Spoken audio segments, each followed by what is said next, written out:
Hello everyone, we will present about compromising the macOS kernel through Safari by chaining 6 vulnerabilities. Before jumping to the talk, let me introduce ourselves first. We are PhD students at Georgia Tech working with Professor Taesoo Kim. We are in SS lab at Gatech, and we believe it's one of the best information security labs in the world. We also play CTF as Team Rudimentary. You remember that DEFCON Root 1, DEFCON CTF 2018. Actually, DEFCON Root is the union team of DEFCON and Rudimentary, which is our team.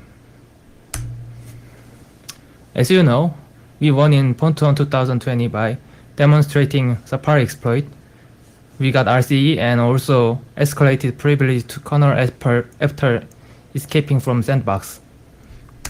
We used 6 unique vulnerabilities in our exploit chain and won $70K USD.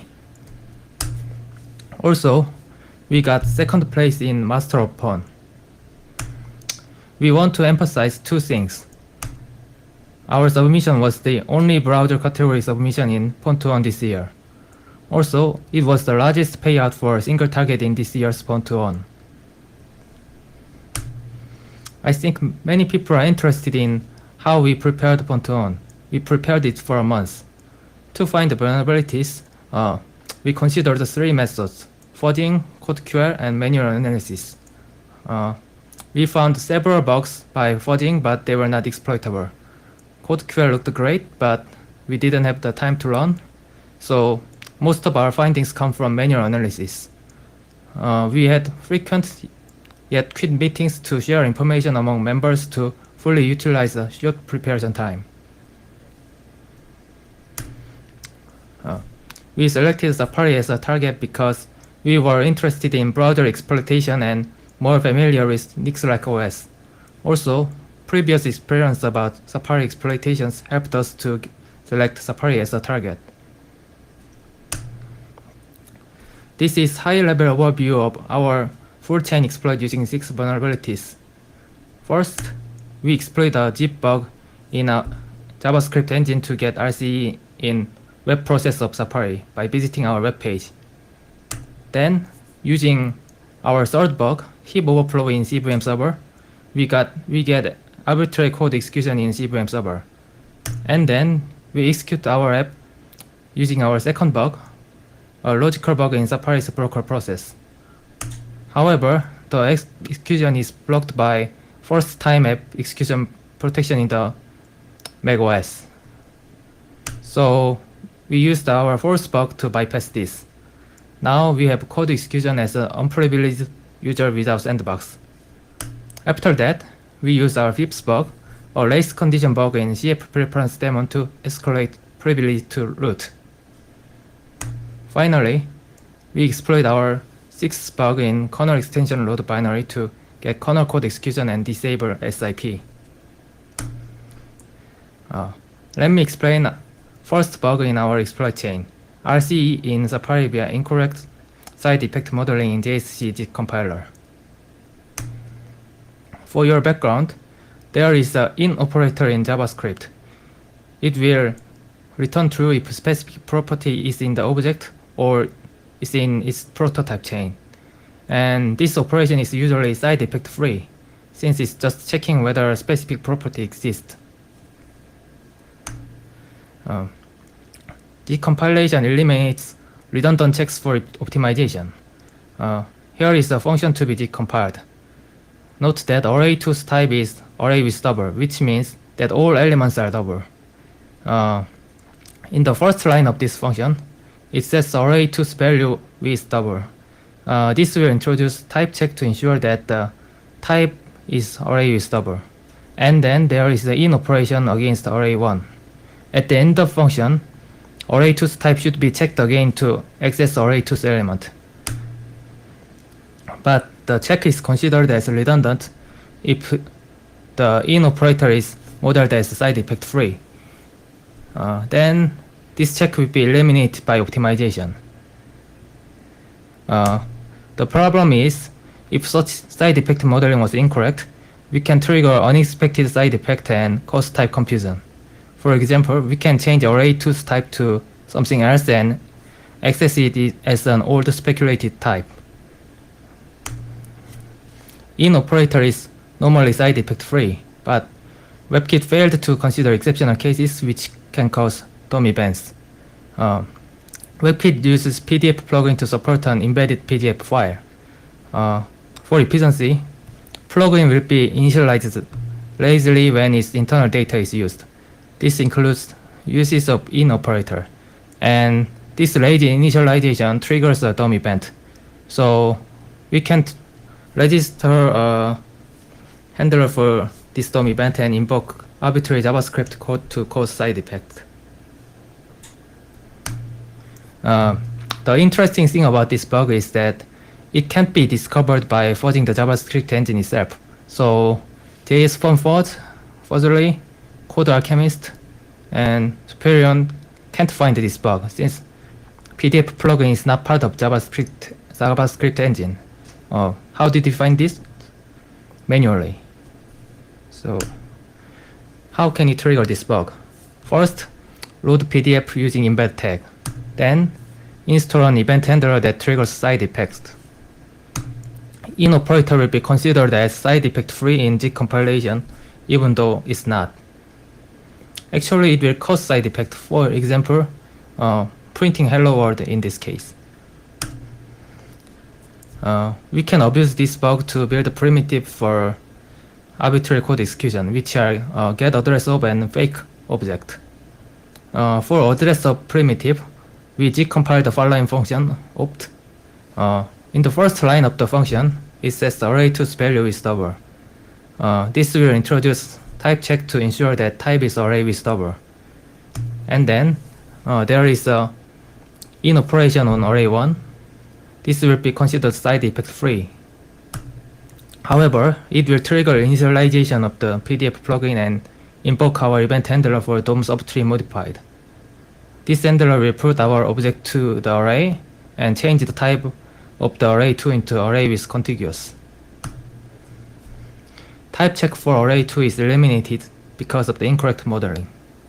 Therefore, compiled code will think array2 as an array with double. So we can return our object's address interpreted as a double in the compiled function.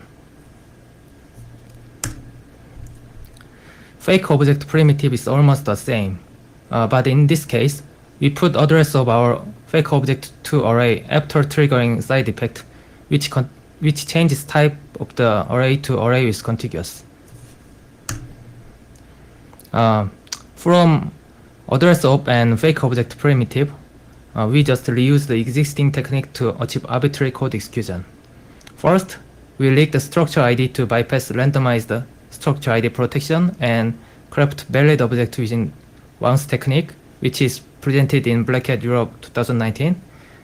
Then we achieved arbitrary read-write by abusing butterfly structure in JSC, similar to Nicholas' exploit.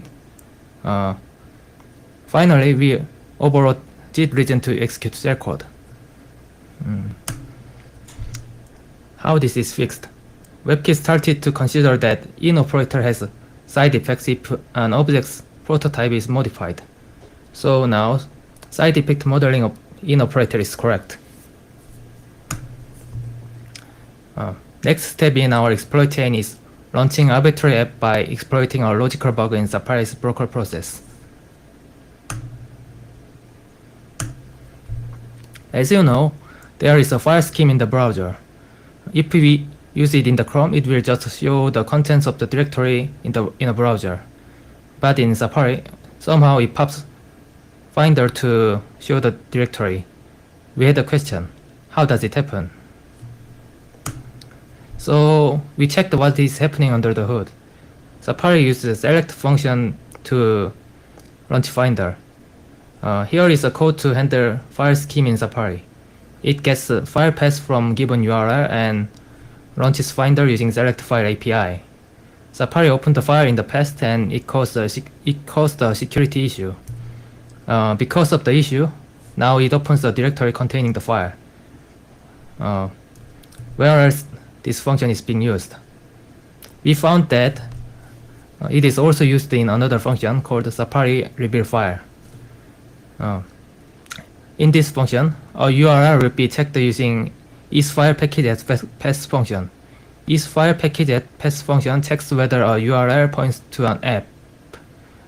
So in this case, select file function is called with URL and nothing interesting happens. But if isFilePackage@pass returns false, then it will call select file with argument in file viewer rooted at pass. After a quick experiment, we discovered that a pass is considered as an app by isFilePackage@pass if it's a directory whose name ends with .app, and we can also bypass this check using symbolic link. Also, if select file's second argument points to an app, it will launch the app even if it's a symbolic link. And most importantly, the renderer can make broker to call this function using Safari IPC. In short, we send the IPC after making a symbolic link for an arbitrary app. We can launch the app. But two problems still exist to launch the arbitrary app. First, we can't create a symbolic link from the renderer since it's restricted by sandbox. To resolve this, we use the bug 3, arbitrary code execution in CVM server.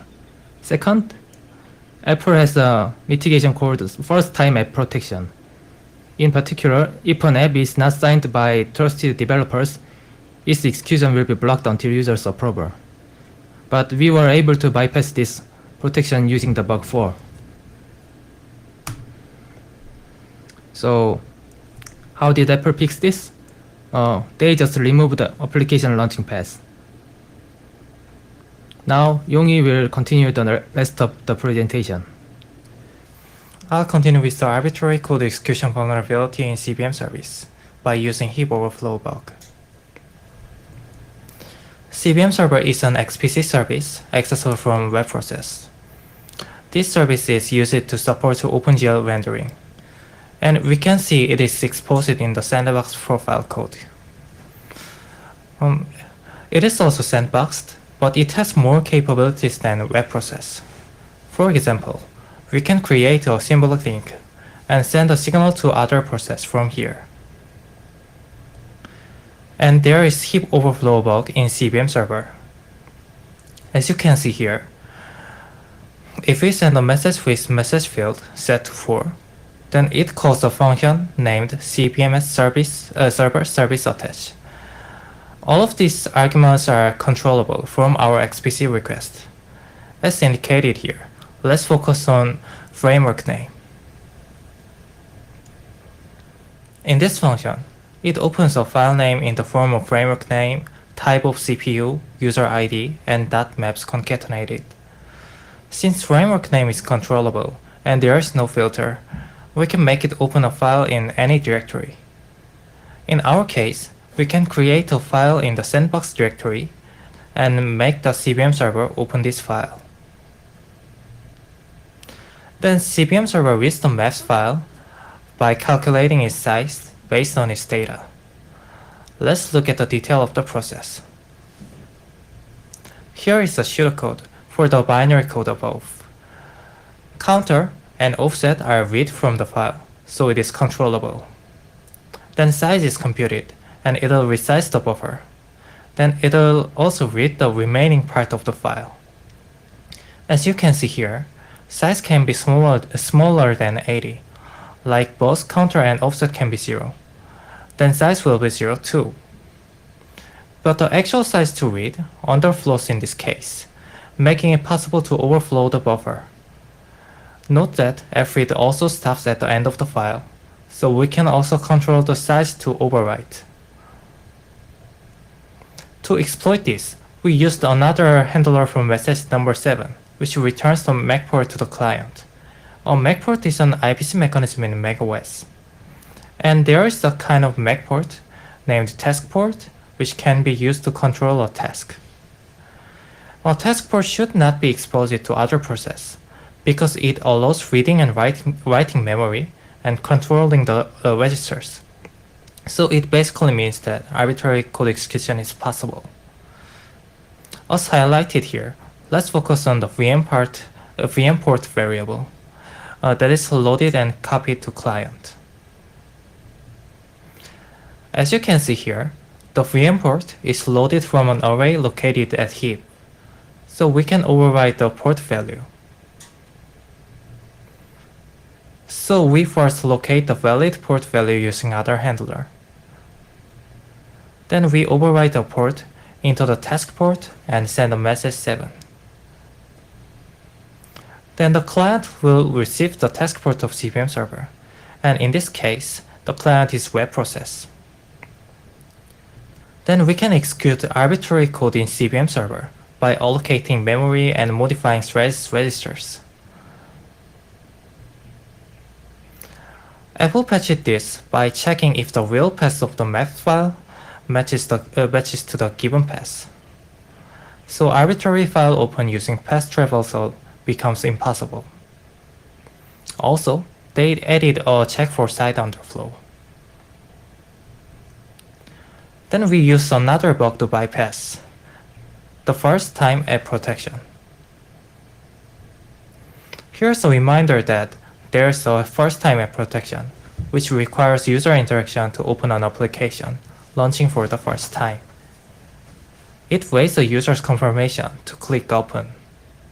The question is, how is it implemented? Then let's see the process list. It turns out that the protection starts the application in the suspended state. What if it receives seek_count signal, which resumes the process? It was bypassed, so we could open our application bundle. Apple said they won't fix the bug. Here's some guess about the reasons. First, to send a signal to an application, we usually need to get code execution first. Second, kernel modification might be needed to support secure UI, and it is non-trivial to change. So if you have similar types of vulnerabilities, you can bypass the first-time app protection with this method. Let me briefly summarize our sandbox escape chain. First, we achieved code execution in web process using the first bug, and then we got code execution in CVM server as well, using bug 3. In that process, we created a symbolic link pointing to an arbitrary application and sent the IPC call to Safari to launch the application. Then we sent seek_count to it to bypass the first-time app protection. Now we get code execution outside sandbox. To get root privilege, we used the race condition bug in CFpref's daemon. So what is CFpref's daemon? It is an XPC service located at Core Foundation framework. We can read or write preference files by sending a request. There were severe security issues, including the famous bug found by code colorist. And there is a wrapper function which sends an XPC request to the daemon. If a client calls this function with key value pair and destination path set, then daemon will process the request. First, it'll check if the client process can write to the file. Then, it'll try to create the directory recursively if it does not exist. In this case, it is path2. Finally, it'll write a new content to .plist file with the new key and value pair added. But how exactly it creates the directory? First, it'll split the paths into parts using /s delimiter. Then for each part, it'll create a directory using mkdir. Then it'll change the permission and the owner of the folder. All of these three functions accept the paths as their arguments. But what if the created directory are replaced between mkdir and chmod? Like, we can replace the folder with a symbolic link instead. Then it'll change the permission and owner of the pointed file instead. In this way, we can make any files to be writable. At this point, Let's look at the command with setuid piece, named user bin login. The login command authenticates a user based on policies specified at the file named etc.pam.d and login.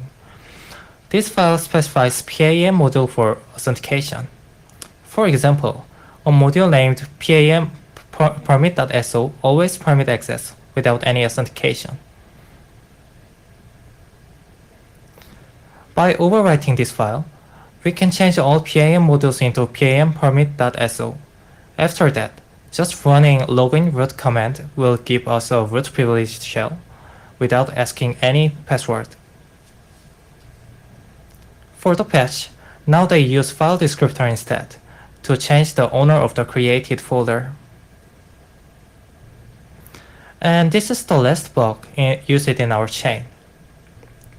We used it to execute code in kernel, and it is a race condition bug in kextload.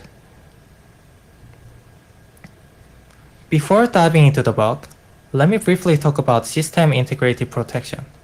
In macOS, having a root privilege does not mean we can execute code in kernel, because even the root user cannot write to folders with the attribute com.apple.rootlist, and there is other protections that prevents some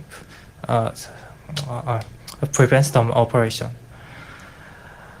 Only specially entitled binaries can write to these folders. For example, there is a command named kextload and br2 legacy, which is the macOS installer. And there are other programs with special entitlements. To have this entitlement, it needs to be signed by Apple.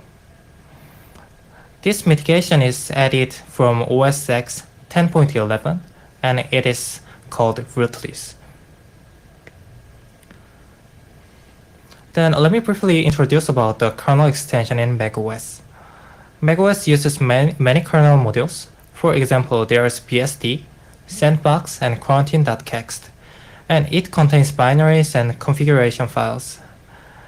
All folders related are protected in its IP. So, the root user cannot directly write to the kernel modules. Also, we can only load signed kernel extensions using kextload command.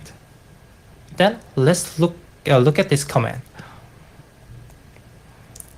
Kextload command has a special entitlement to write a directory that is protected by SIP.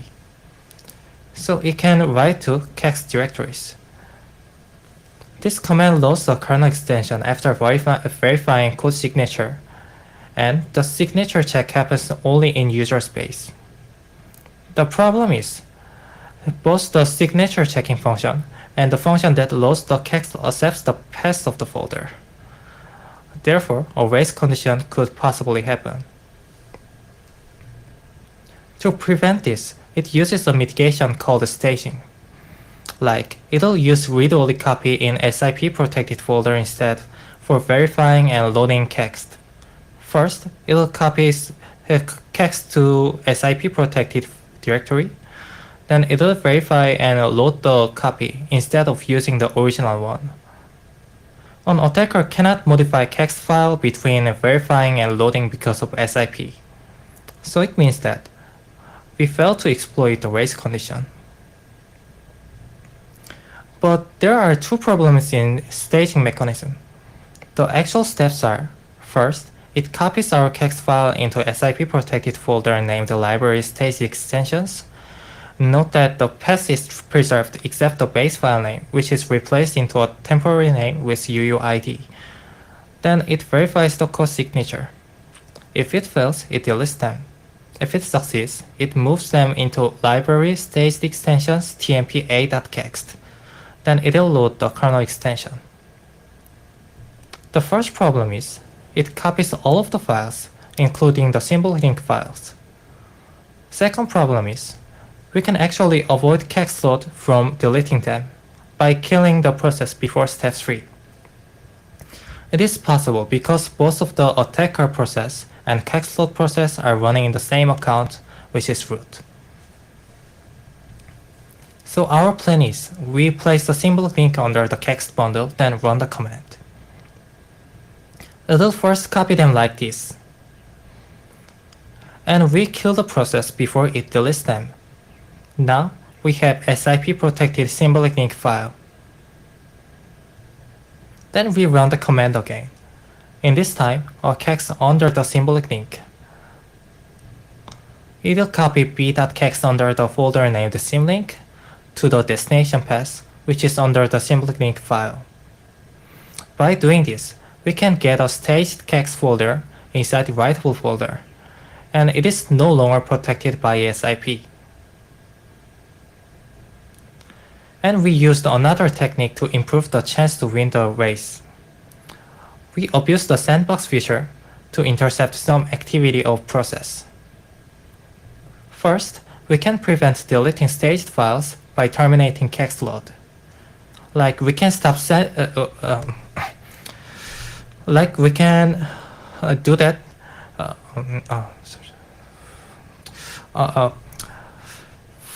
We can do that by denying a link and send termination signal. Second, we can stop after every file read to replace files after code sign check. We can send stop signal after reading specific file by using this rule. This technique is inspired by Code Colorist's HITB presentation in 2019. So by attacking race condition, we could load unsigned kernel extension. For example, we could use unrootlist.kex from Linux Sans, which disables SIP by modifying the kernel memory. And the patch was, they made another read-only copy in SIP protected folder in different form. In this time, they replaced leftmost path to random one to prevent this attack. And here's our demo video. We first check the version of macOS and Safari. Then we navigate to the attacker server. It first gets code execution, and we escape sandbox by attacking Safari and CVM. Then calculator is popped outside sandbox. In the background, it tries to escalate its privilege to root. Then finally, kernel.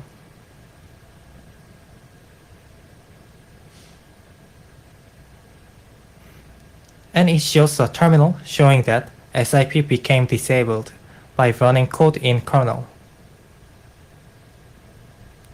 So our conclusion is, we discussed 6 vulnerabilities and their exploitation used in Pontoon 2020 to compromise Safari with escalation of kernel privilege.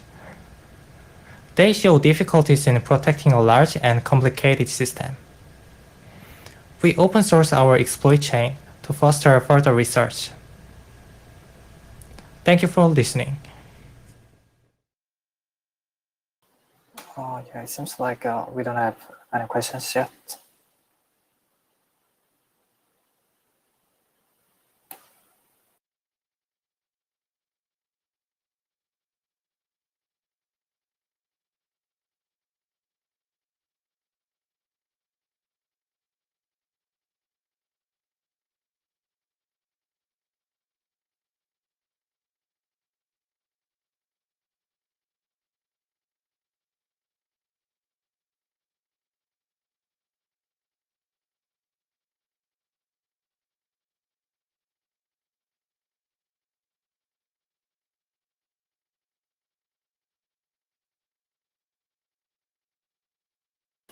Okay, we got one question from chat.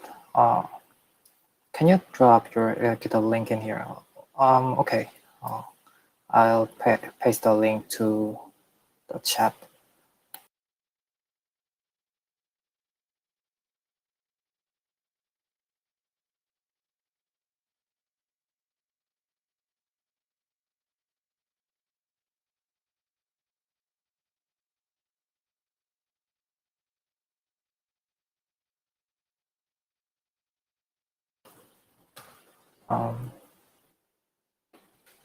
Got another question from chat.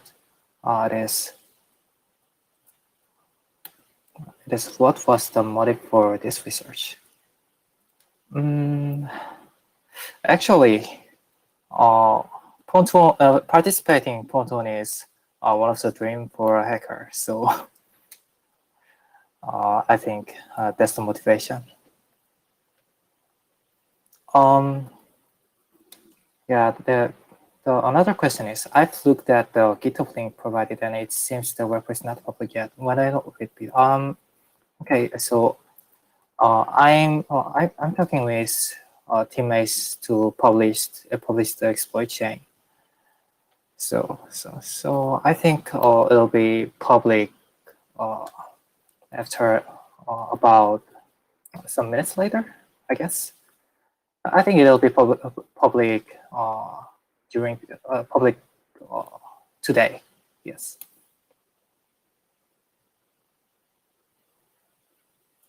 Okay. Do you think the move by Apple to ARM64 CPUs will make exploitation of this kind of chain more challenging? Yes, I think so.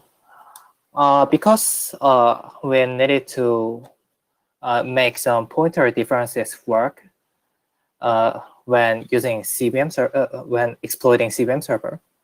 So if some mitigations like pointer authenticate code is applied, then I think the exploitation will be harder. And another question is, what prompted you look at the CVM server? Actually, we looked at many demos, and CVM server is one of them. And we found the vulnerability in CVM server, and we promptly to exploit it, and it was a success. So at first, we tried to look at XPC and MIG demos because there were some existing research around that. So yeah, I think this can be answered.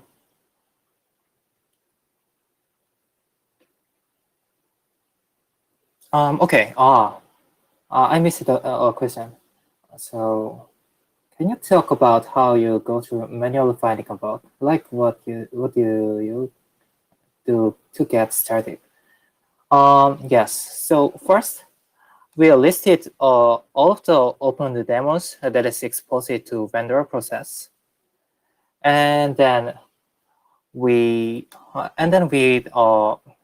actually made a fuzzer to naively just send some requests to that, but it does not work well. So I try to examine each demo to figure out our fuzzer is running correctly, and it led to me to reverse engineer each demo in more detail.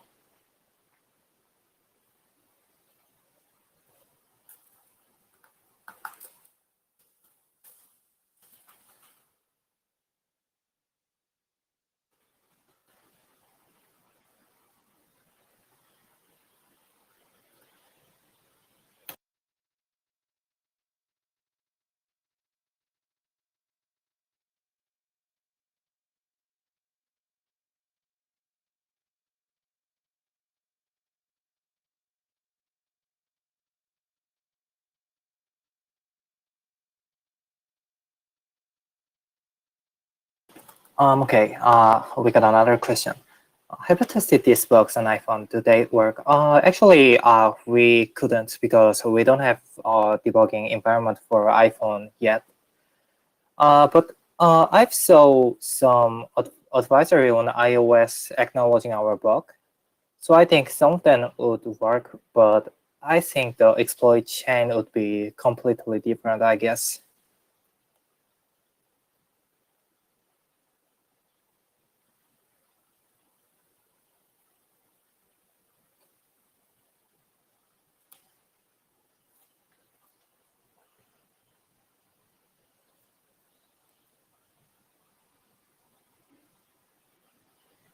And thank you for the appreciation.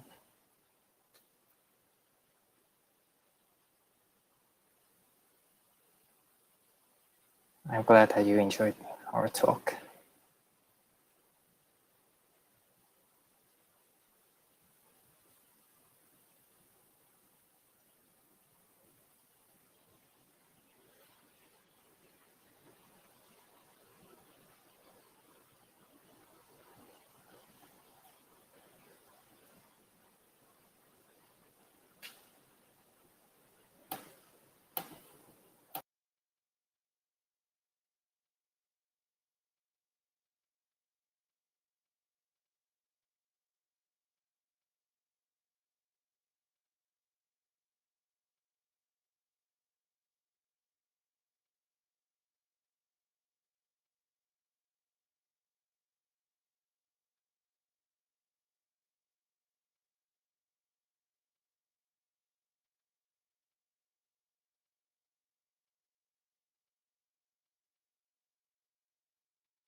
And for the link, I'm actually finding the location of our site. So I think the web will be also public in a few minutes. So I think we can put the link after making it public. Just for a moment. Thank you.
Okay, I found a link, so I'll post it into the chat. Please note that this is not made in public. We're still cleaning up some.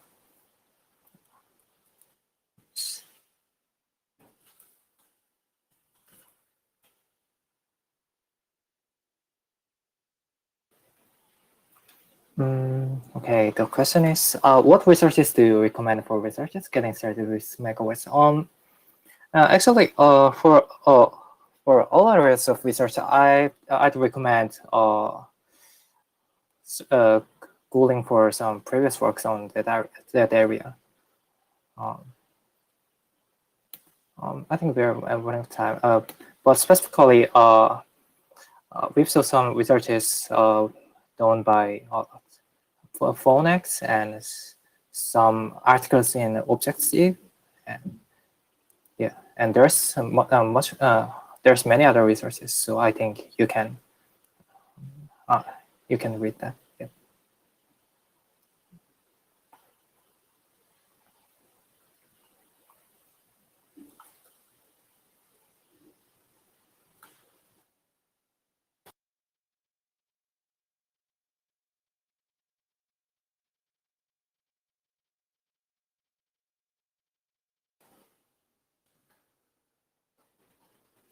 Okay.